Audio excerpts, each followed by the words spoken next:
Hey, I'm Stacy, and this is Work Smarter, insight and tools to accelerate your fulfillment and success. Today what I have for you is the truth about interviewing, what you need to know to ace it.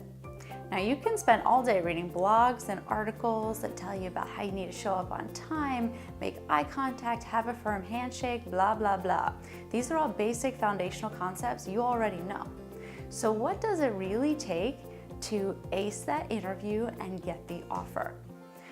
Since I've been a recruiter and I've helped tons of clients get amazing new positions, I want to be able to offer you these 5 pillars of truth. Number 1, this is a sales call. The job will always go to the person who can demonstrate the greatest value. If you didn't get the job offer, chances are you did not sell yourself. Here's an action step. Learn how to pitch the product, and that is you. That's exactly what it is. Okay? Number 2, know yourself. And not just, oh yeah, I can talk about myself easily, I'm articulate, I know what I like, what I don't like. Great, but you've got to know yourself inside and out. Don't plan to ride into the sunset because you've got this great experience and personality. If you present generic, you will be a dime a dozen. So action step for you. Going into an interview, memorize your top 3 transferable skills. You may not get asked that question directly, but if you do, you better be able to answer as easily as if you're saying your name. Of course, you have more than 3 transferable skills, but choose the top 3 that are relevant in terms of what they're asking you to deliver in that position.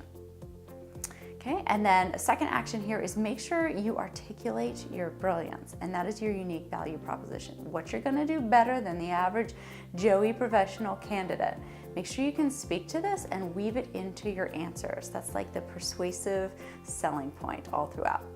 Okay, number 3, answer the question. Don't random and stumble, unpredictable and unpracticed with a superficial answer that doesn't make any sense. Okay? Action for you is you've got to be persuasive and you have to be prepared. You've got to be clear. You've got to be able to answer the tough questions like, why are you the strongest candidate? And what can you do for them? You've got to know that. What are you going to do? What's the result, the impact that you can take from your previous experience, carry over and deliver to them? Another action you can take in preparation is to know how to answer the behavioral interview question.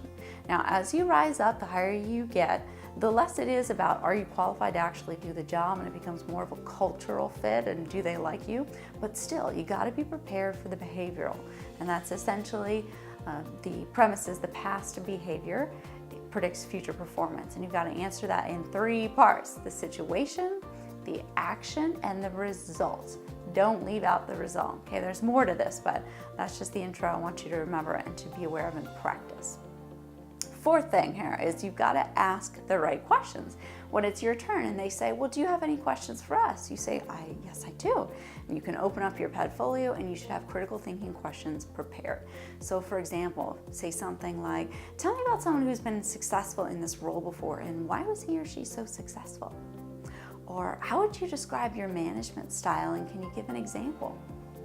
And then this is a closing question you should always use. How do my qualifications compare to the job requirements? That puts them in a position to reflect to you verbally, and also you can read this non-verbally, what they're thinking of. Do they like you? How are they reading you here? And it gives you a chance. If you suspect any doubt or they point out something specific, testify back to that. Give an example of how you are what they're looking for. Okay? And then action step for this is to make sure you're preparing ahead of time the 5 questions that are most relevant, most powerful for you to ask. And the 5th thing here that I want you to do is to master your nonverbal communication and your speech mannerisms. First impression counts, you can't roll that back. Think about what your presence is, what kind of charisma you project.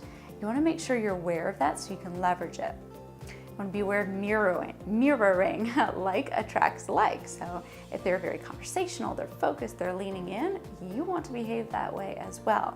Make sure you are mirroring the people you're interacting with. Project confidence. We can do this in a whole lot of ways with posture, how we articulate. and also by turning up our volume. Most of the time we think that, oh, I'm talking at a level 7 or 8. No, it's probably more like a 4. So make sure you're turning up that volume, especially if you don't have a very strong, clear voice normally. Okay, you want to naturally build trust, whatever way you got to figure that out. That's so huge, that connection, that authenticity, that trust connection. Okay, and finally, reflect on what charisma you might have and leverage this. Is it your positive energy? Is it your approachable feel? What is it about you that you can hone in on and amplify here to use that to your advantage? So those are 5 pillars of truth so that you can go in there and ace the interview way beyond the basics.